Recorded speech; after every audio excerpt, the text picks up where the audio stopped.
지난 15일에 영내 포괄적 경제 동반자 협정, 굉장히 어렵습니다. 길고 일명 RCEP, RCEP을 우리가 서명했습니다. RCEP가 뭔지 그리고 어떤 영향이 있을지 짚어보겠습니다.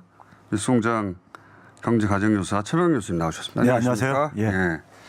RCEP. 보통 이 정도 규모의 협정을 맺으면 한 3, 4일은 대대적으로 언론이 보도하고 해설 기사가 또 한 일주일은 이어지고 효과가 어떤지도 분석하고 그래야 될 텐데 뉴스가 없어요? 최소한 과거에 뭐 FTA 같은 거 하게 되면요. 여기 이제 그 전담 국책 연구기관이 대외경제정책연구원이라고 데가 있는데 여기서 주로 이제 하는 것이 이것이 뭐 성장률이 어떻게 미치냐 뭐 거기서 자료를 낼 뿐만 아니라 그거를 이제 다 이제 보도를 하잖아요. 언론도 엄청 보도를 하는데 보도가 없어요. 그러니까요. 그래서 이게 무슨 일인가. 왜냐하면 15개 나라하고 FTA를 협정한 것과 마찬가지인데 보도가 너무 없어가지고 그래서 우선 RCEP이라는 게 어떻게 튀어나오는지 간단하게 역사도 얘기해 주시고 RCEP하고 TPP 벌써 약자만 들어도 머리가 아파요. 그렇죠. 설명을 잠깐 해 주시고 그래서 실제 우리한테 어떤 영향을 미치는지 또 설명해 주십시오. 먼저 그러니까 우리가 일반 국민들은 FTA는 많이 들어가지고 익숙한 저 이제 용어고요. 그다음에 여기에서는 이제 이번에 간 거는 이제 RCEP은 이제 R 빼고요. R은 이제 지역을 의미하는 거기 때문에 특별한 의미가 없고 CEP라는 개념하고 FTA 개념하고 좀 이제 우리가 차이를 좀 주목을 해야 돼요. 그러니까 이제 이 CEP라는 것은 일종의 그러니까 포괄적인 C가 이제 컴프레hensive라고 해서 포괄적인 뜻이 있는 거고 좀 넓게 이제 그물망을 치는 거고 그다음에 이제 경제 파트너십이에요. 그다음에 이제 이 FTA는 자유무역 협정이죠. 그렇죠. 양자 간의 자유무역. 자유무역 협정은 기본적으로 이제 그러니까 우리가 관세를 완전하게 철폐한다든가 하여간 시장을 완전히 개방하는 거에 우리가 일반적으로 이해를 하고 있듯이. 그렇죠. 같은 나라처럼 취급하자는 거 아닙니까? 그렇죠. 경제를 완전히 그러니까 이제 뭐 이 장벽을 다 없애버리자 이거죠. 그런데 이 경제 파트너십은요, 기본적으로 파트너십이라는 용어를 우리가 좀 의미를 이해하면 좀 될 수 있는 거예요. 파트너십은 상호 호혜주의입니다. 호혜주가 깔려 있는 거예요. 그러니까 뭐냐면 여기 15개 국가들 중에서 다 경제 발전 수준이 다 다르잖아요. 그렇죠. 다르고 그러니까는 그 상대방 입장들을 좀 배려를 해줘야 되는 거예요. 배려를 그러니까 뭐냐면 시장을 개방하더라도 그러니까 관세를 좀 그러니까는 완전히 없애기보다는 단계적으로나 왜 그러냐면 그걸 완전히 없앴을 때 타격을 받는 나라들 있잖아요. 그러니까 나라마다 사정이 다르죠. 그렇죠. 그런 것들을 배려해 주는 것이 이 경제 파트너십에 갖고 있는 의미고 그다음에 보다 더 이제 넓은 의미에서 좀 이제 협력을 좀 이제 그러니까 만들어내는 이제 이런 이제 그 차이가 좀 갖고 있어요. FTA는 전면적인 것에 가깝고 이 셉은 그러니까 셉은 서로 상을 봐가며 포괄적으로 호혜적으로 잘해보자 이런 거네요. 그래서 이게 상당히 8년 만에 이게 타결이 됐잖아요. 상당히 오랜 시간이 걸린 이유도 초창기에 이제 일본은 그러니까 거의 FTA 수준으로 좀 이제 전면적으로 개방을 이렇게 요구를 하고 그랬는데 이걸 아세안 국가나 중국이 그러니까 거기에 대해서 이제 그러니까 제동을 계속 걸었어요. 그렇겠죠. 아세안 국가 입장에서는 일본이 전면적으로 들어오면 자기들 경제 규모나 수준 입장에서는 다 먹힌다고 생각할 테니까. 그래서 이게 이제 그동안 이렇게 지연된 것도 이게 상당히 있었던 거예요. 그리고 인도가 이번에 참여를 이제 안 하게 최종적으로 결정을 했잖아요.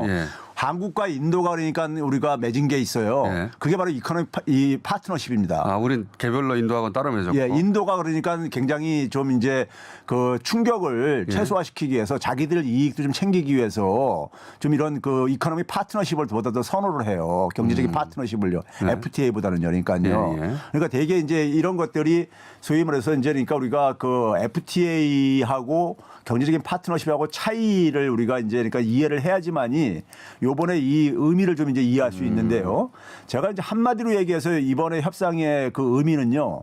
그러니까 소위 아세안 국가가 이건 사실 그러니까 이 소위 주도를 한 겁니다. 근데 아세안 국가가 제주는 부리고 실익은 다 우리가 챙겼어요.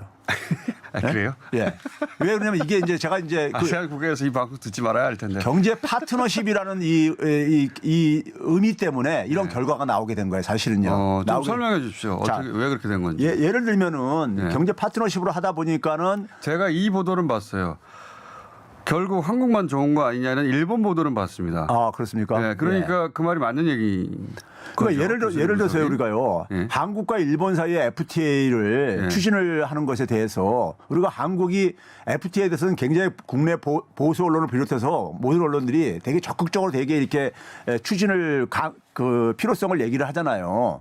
근데 재계를 비롯해서 한일 FTA는 굉장히 부정적인 입장이 그렇죠. 있습니다. 한일 FTA는 일본이 원하고 우리는 그렇죠. 그래서 그동안 되게 수세적으로 우리가 이제 이렇게 했던 거란 말이에요. 그런데 우리가 양자 간에 만약에 FTA를 언젠가는 해야 될 수밖에 없을 텐데 할 때 그러니까 우리가 일본과 양자 간에 한다는 거하고 예. 지금 15개 국가 안에서 하는 거하고 예. 의미가 다를 수밖에 없다 이거예요. 다르겠죠. 예. 그러니까 양자 간에 하게 되면은 일본한테 많은 그러니까 일본의 현안과 관련해서 우리가 많이 양보를 해야 됩니다. 우리가 얻는 것도 있고 일본에 내주는 것도 그렇죠. 있겠고 특히 뭐 소부장 같은 경우에는 일본이 그렇죠. 강한 영역인데 일본이 그걸 원하겠죠. 예. 근데 이번에 이제 그러니까는 이 경제 파트너십 틀 속에서 하다 보니까는 예. 개방 정도를 좀 그러니까 좀 점진적으로 이제 하다 보니까는 그 혜택을 우리가 일본에 대해서 얻어냈는데 우리가 특히 약한 게 이제 자동차하고 정밀기계 이런 것들이 한데요. 일본에 상대적으로 비해서 그렇죠. 정밀기계 소부장 이런 게 약하. 예. 그래서 정밀기계하고 약한데. 자동차 같은 경우는 아예 이번에 그 관세 양화 대상에서 제외를 해버렸고. 아. 예. 그다음에 이제 우리가 소부장 같은 경우도 예. 개방을 하더라도 그러니까 20년 장기간에 걸쳐서 하는데 여기에 이제 비선형 방식이라는 용어가 등장해요. 비선형이라는 게 이게 뭐냐면요. 만약에 20년 동안에 우리가 완전 개방한다 하면은 그래서 20년 100%를 개방을 한다 할 때요. 얼마입니까? 5%씩 매년 이렇게 하게 되잖아요. 예. 근데 그렇게 비선형이라는 건 뭐냐면 19년 동안 하나도 개방 안 하다가 마지막에 가서 다 개방해도 되는 할 거예요. 수도 있다. 예. 그러니까 그러니까 뭐냐면 그 어떤 비율에 따라 꼭 할 필요가 없고 그 나라 사정에 따라서 자기들이 알아서 결정한다. 그게 무슨 의미를 갖냐면요. 우리 한 10몇 년 동안에 소부장 산업 경쟁력을 키운 다음에 이제 그때 가서 마지막 가서 개방을 할 수도 하면은 있는 것이다. 예. 그런 점에서 이제 그러니까 일본이 우리한테 챙긴 게 별로 없어요, 이번에요. 그래서 일본이 한국만 덕을 봤다. 그렇죠. 일본이 좀 챙긴 건 중국에 대해서 좀 챙겼습니다. 중국 시장에 대해서. 예. 우리는 그러니까 상당히 이제 그러니까 이 이코노미 경제 파트너십이라는 이거를 상당히 잘 하려고 했어요, 이번에요. 아, 그래서 우리나라 재계에서도 환영한다. 그렇죠. 나온 겁니까? 예. 예. 손해보는 게 별로 없는 예. 것 같다고 생각했어요. 예. 그러면 그래서 언론 보도가 안 나오는 거군요. 그렇죠. 뭐 잘하면 언론 보도가 없어요. 아니 그래도 뭐 저 흠을 잡을 게 있으면은 뭐 그래서 우리가 타격 받은 게 있으면은 폭격을 받았겠죠, 뭐 거기 보도가 나올 게 아닙니까? 예. 근데 잘하면 원래 그것조차도 없잖아요. 그러니까요. 정부 여당이 잘하면 보도가 잘 안 나오니까 그래서 보도가 없구나.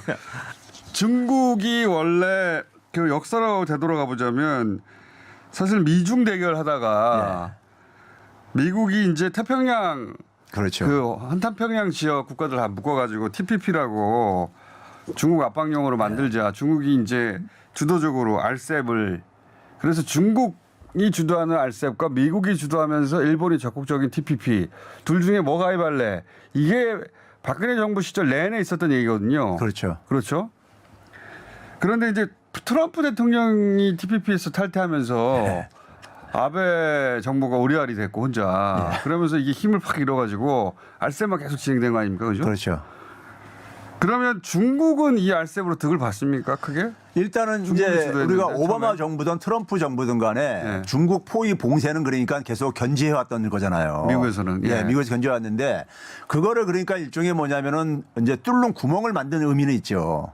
그 이제 막는 차단하는 것을 어쨌든 간에 방패와 창이 이제 그 할 때 그걸 이제 뚫는 이제 의미는 있죠. 중국 입장에서. 중국 입장에서 중국이 이번에 많은 부분을 양보를 한 게 있어요. 양보한 이유가 뭐냐면은 이 지금 봉쇄 전략을 TPP 오기 전에 봉쇄 전략을 뚫어야 되는데 빨리 좀 뚫어야 되는데 그게 이제 그러니까 적어도 이제 아세안 지역은 그다음에 거기에 이제 호주도 이제 어쨌든 간에 다 가입했고요. 호주, 뉴질랜드 들어왔고. 그러니까요. 그러니까 이제 그 일정하게 그러니까 그 봉쇄 전략에 구멍을 만든 것은 어쨌든 간에 성과인 거예요. 그러기 위해서 중국이 욕심내지 않고 내준 게 있다. 그렇죠. 그리고 그동안에 계속해서 미국에서는 트럼프가 이제 보호무역도 했는데 다자주의 막 이렇게 이걸 이제 선두 기치를 내세웠잖아요. 중국이요. 그 상징성도 있고 그래서 중국에서는 계속 그 보도하고 앉아 있는 거예요. 네? 우리가 다자주의를 그렇죠. 이끌어냈다. 이거 전환점을 터닝 포인트로 만들어냈다. 뭐 이렇게 얘기를 하는데 미국이 저러고 있는 사이에 맞는 말이죠. 근데 이제 한계는 뭐냐면 인도를 끌어들이지 못했죠. 인도하고 중국하고 지금 한참. 예, 그러니까 인도를 끌어들이지 못한 건 굉장히 아픈 부분인 거고 그다음에 이제 시장 개방에 대해서 일본한테 많이 내줄 수밖에 없었어요. 일본을 어차피 여기 참여 안 시키게 되면은 이게 큰 의미가 없잖아요. TPP 쪽에 더 무게 중심을 두고 있던 일본을 끌어들이느라. 그렇죠. 그러다 보니까 중국은 명분을 얻고 실리는 좀 이런 이제 이런 게 있죠. 예. 근데 일본이 이제 우리하고의 국면에서는 본전 이하다라고 해서 이제 항구만 득을 본 게 아니냐라고 얘기를 한 것이고 예. 아세안 국가들은 어쨌든 아세안 국가의 블록은 있었지만 거기에 중국, 일본, 한국 그리고 호주를 끌어들였으니까 거기 또 만족하는 거고요. 그렇죠. 그러니까 이제 특히 이제 우리가 이런 거 할 때마다 항상 우리 이제 되게 불만이 나오는 게 농민층들 이런 게 많이 나오잖아요. 예. 근데 이번에 그것도 안 나오죠. 그게 다 빠졌더라고요. 안 나오는 이유가 예. 그동안 그 한중 FTA라든가 한국 아세안 FTA를 했잖아요. 예. 그 수준에서 그냥 묶어버렸어요. 그러니까 추가적으로 피해본 것도 없는 거고.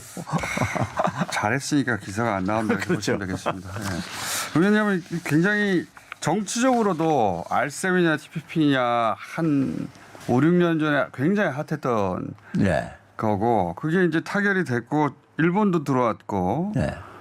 다른 나라에서 굉장히 큰 뉴스고 일본에서도 한국만 득본 거 아니냐 이런 얘기도 나오고 하는데 해설 기사가 있어야죠 도대체. 그러니까 이게 객관적으로 보게 되면 제가 아까 말한 대로 네. 제주는 그러니까 아세안 국가가 부리고 실리는 우리가 다 챙겼어요. 그래서 기사가 안 나오는 것이죠. 자, 오늘 여기까지 하겠습니다. 좀 디테일한 항목별 이야기는 또 다음 시간에 한번 다뤄보겠습니다. 예. 차백은 교수님이었습니다. 네, 감사합니다.